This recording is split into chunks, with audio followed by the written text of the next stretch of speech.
Hi guys, welcome back to Sanidhi studio.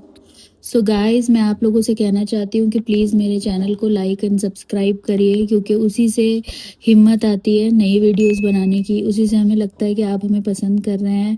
और अगर आपको कोई भी चीज़ ठीक नहीं लगती है, या फिर आपके भी अपने आप ओपिनियंस देना चाहते हैं कि मैं किसी और टॉपिक पे आप लोगों से बात करूँ, तो आप कमेंट करके मुझे बता सकते हैं। स्टार्ट करते हैं। तो अभी हाल फिलहाल में आया है कि सुजैन और आकांक्षा की लड़ाई हो गई है। और सुजैन जाके बहुत सारी चीज़ें बोल रही है, जो कि हमें एपिसोड में दिखाया गया था कि सुजैन रो रही थी कि उसको सिर्फ यही दुख था कि मैं आकांक्षा को छोड़ के चली जाऊंगी। एंड कट टू अभी 1-2 वीक ही हुए हैं, इन लोगों की आपस में इतनी ज़्यादा लड़ाई हो चुकी है और ऐसा ऐसा दिख रहा है। आई थिंक ये सब लोग यहाँ पे हमें बेवकूफ़ बना रहे हैं, या फिर जो भी इनकी फ्रेंडशिप रही होगी, तो आकांक्षा ने उसे हर्ट किया है, क्योंकि आकांक्षा को बहुत ज़्यादा हाइप मिल चुका है स्प्लिट्सविला से। जो भी उसने अर्न करना था स्प्लिट्सविला से, उसको बहुत फेमस वो बन चुकी है। इस बार के स्प्लिट्सविला में जो लोग सबसे ज़्यादा फेमस हुए हैं वो वही हैं, कायरा, गुल्लू। गुल्लू तो रोडीज में आया था, पर मैं गुल्लू को सिर्फ स्प्लिट्सविला से जानती हूँ, मैं रोडीज से नहीं जानती हूँ। ऑल्दो शायद ऐसा हो सकता है कि रोडीज और स्प्लिट्सविला की ऑडियंस सेम हो, बट मैं गुल्लू को इससे पहले मैं नहीं जानती हूँ। और वही उसके फनी इंटरव्यू सेशंस की वजह से ही वो थोड़ा आई कैची चीज़ें जो उसने की हैं, कि वो जो बोलता है ह्यूमर, और वो व्लॉग्स भी डालता है। मैं उसके व्लॉग्स भी देखती हूँ कभी कभी, मुझे व्लॉग्स देखना पसंद है। तो उसके बाद जो सुजैन एंड आकांक्षा का जो हुआ है, तो वही मैं बोल रही हूँ कि आकांक्षा को फेम मिलने के बाद वो चेंज हो गई है, जो कि ऐसा होता है इस इंडस्ट्रीज में। उसका रीज़न ये है कि लोग जो स्ट्रगल करते रहते हैं वो अलग होते हैं, और सक्सेस मिलने के बाद लोगों का एटीट्यूड अलग होता है। तो वही शायद हुआ है, वो फेमस हो गई है, उसके पास अब सुजैन के लिए शायद टाइम नहीं है, तभी तो सुजैन को बाहर जाके ये सारी बातें बोलनी पड़ रही है। और मुझे लगता है कि कहीं भी कोई फ्रेंडशिप हो, कोई कुछ हो, जब किसी के साथ कुछ गलत हो जाता है, तब वो इंसान निकलता है अपनी कहानी सबको बताने के लिए, क्योंकि वो उतना देख चुका है कि सामने वाले को कद्र ही नहीं है, सामने वाला बात करने को भी तैयार नहीं है। क्योंकि ऐसा नहीं है बात करने से हल निकलता है, लेकिन जो लोग गलत करते हैं, जैसे कि आकांक्षा ने उसको यूज किया, तो वो अब उसको कन्फ्रंट नहीं कर पाएगी ना। मेरे को ऐसा लग रहा है जो ये लोग मीडिया में बातें कर रहे हैं, ये अगर इन दोनों ने एक पॉइंट पे आके सॉर्ट की होती और एक जगह बैठ के बातें की होती एक दूसरे से, तो इतनी बातें नहीं बिगड़ती। सुजैन का हर्ट होना भी ठीक है, क्योंकि जब आपके साथ कोई नहीं है, जब आपको कोई भी सपोर्ट नहीं कर रहा, उस टाइम पे जिस आदमी ने आपको सपोर्ट किया, जिस बंदे ने, आपने कल को उसी का साथ छोड़ दिया है।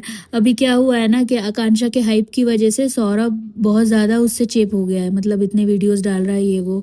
सौरभ बहुत योगेश और अक्कू अक्कू तारा को शिप कर रहा है, जबकि सौरभ को पता है कि रूरू उसकी गर्लफ्रेंड है।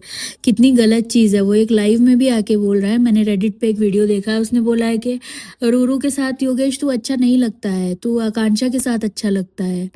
बट ये बहुत गलत है। कोई एक लड़का लड़की रिलेशनशिप में है और वो एक टफ टाइम से गुजर रहे हैं, रैदर देन आपको किसी रिश्ते को तोड़ने के लिए मुझे नहीं लगता कि एफर्ट्स करने चाहिए किसी को भी। मतलब नेगेटिव वे में आप एफर्ट्स कर रहे हो। अगर आप उसके फ्रेंड हो, योगेश और रूरू का बॉन्ड कुछ तो था ही ना।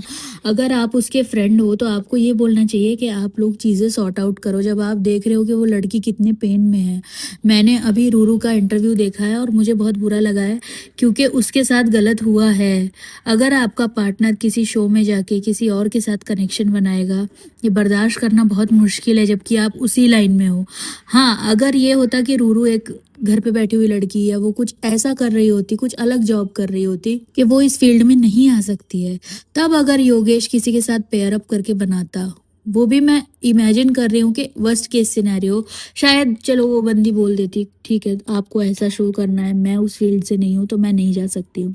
लेकिन जब रूरू खुद ऐसे फील्ड से है, उसके बाद भी योगेश ने ऐसा किया, तो ये बहुत ही हर्ट ब्रेकिंग है। और कोई भी जब रिलेशन स्टार्ट करता है ना, वो इसलिए स्टार्ट नहीं करता है ये सोच के कि अगला बंदा मुझे चीट कर देगा एक दिन। अगर एक रिलेशनशिप स्टार्ट होता है ना, तो वो फुल फ्लेज्ड, मतलब दोनों तरफ से 100% किसी ने एफर्ट्स मारा होगा, तभी स्टार्ट होता है। ऐसा नहीं है कि सिर्फ रूरू ने एफर्ट्स मारे होंगे, योगेश ने भी एफर्ट्स मारे होंगे, दोनों को एक साथ रहना था इसलिए दोनों एक साथ रहे और वो अपने प्यार को वापस पाने आई थी। ठीक है, वो शो में क्यों आई, ये सब बहुत सारी चीज़ें हैं कि शो के बाहर भी हो सकता था, लेकिन अगर वो आई है तो योगेश को रूरू को ही प्रायोरिटी देनी पड़ेगी, क्योंकि रियल लाइफ से बड़ी नहीं होती। जो रियलिटी में आपके साथ है वो ही इस लाइफ में भी आपका साथ निभा पाएगा। ठीक है, अभी अगर आप हाइप के हिसाब से देख रहे हो कि योगेश और आकांक्षा का कनेक्शन का ऐसा हो गया, उससे कंट्रोवर्सी मिली, तो शायद आकांक्षा ने इतना सरवाइव भी कर लिया है, क्योंकि आकांक्षा की जितनी बोरिंग पर्सनैलिटी है ना, वो सिर्फ एक सिंपैथी क्वीन बनके उसने बहुत सारा टाइम काट लिया, लेकिन जैसी उसकी पर्सनैलिटी है आई डोंट थिंक सो कि स्प्लिट्सविला में वो कुछ ज़्यादा सरवाइव कर पाती। और मैं एक और बात करना चाहूँगी कि ये जो बॉडी काउंट और ये वाली बातें इसमें एपिसोड्स में की गई हैं, मुझे लगता है वो सिर्फ एक कंट्रोवर्सी क्रिएट करने के लिए की गई है, क्योंकि कोई भी मुझे नहीं लगता है ये सब सच बताएगा। तो वो जो जो भी वीडियोस पता नहीं वायरल हो रहे हैं, और प्रीत का तो एक बहुत ही डिस्गस्टिंग सा वीडियो, मतलब मुझे लगता है कि आप अपनी सेक्सुअल लाइफ को क्यों ही यहाँ नेशनल टेलीविजन पे आप डिस्क्लोज कर रहे हो, उससे आपका क्या ही फ़ायदा होगा, लोग आपको जज करेंगे, you will get defamed by that. Show में भी और शो के बाहर भी मुझे नहीं लगता, और ये लोग इतना ज़्यादा लड़कियां तो एक दूसरे को कैरेक्टर असैसिनेट करने पे तुली हुई हैं, वो निहारिका को करती है, फिर निहारिका उनको करती है, मतलब ये बहुत गलत लेवल पे जा चुका है। मतलब आप पूरे अंदर तक इतनी ज़्यादा आप राइवलरी में घुस चुके हो, जबकि आप लोग कभी फ्रेंड्स भी नहीं थे। मतलब राइवलरी में आप तब जाओ जब आप कोई फ्रेंड्स हो, या आपको कुछ इतना बुरा लग गया, वो राइवलरी समझ में आती है। ये राइवलरी तो मुझे समझ में ही नहीं आती है कि आप एक शो में मिले हो, उस शो में आप लोगों का ठीक है ग्रुपिज्म वगैरह हुआ तो आपकी इतनी फ्रेंडशिप तो नहीं हुई, लेकिन जब फ्रेंडशिप का ब्रेकअप हुआ है तो फिर इतना शोर मचाया जा रहा है। हो सकता है ये एक स्ट्रैटेजी हो शो में टीआरपी लाने की भी। हाँ, तो बात करते हैं सौरभ के बारे में, मैं बात कर रही थी। तो सौरभ रूरू के सामने आकांक्षा और योगेश को बहुत ज़्यादा हाइप दे रहा था, और वो कह रहा था कि नहीं तुम आकांक्षा के साथ जाओ, आकांक्षा के साथ तुम्हारा सही है। तो सौरभ को तब बुरा लगा जब उसकी एक्स गर्लफ्रेंड आके उसने नेशनल टेलीविजन पे सारे खुलासे किए, तो सौरभ इतना बौखला गया कि मैं तुमको लीगल नोटिस दूंगा, मैं तुमको ये दूंगा। मतलब वो बंदा मेरे को थोड़ा क्रैक लगता है, वो क्या बोलता है, उसको आई डोंट थिंक सो उसको बोलने की भी अकल है।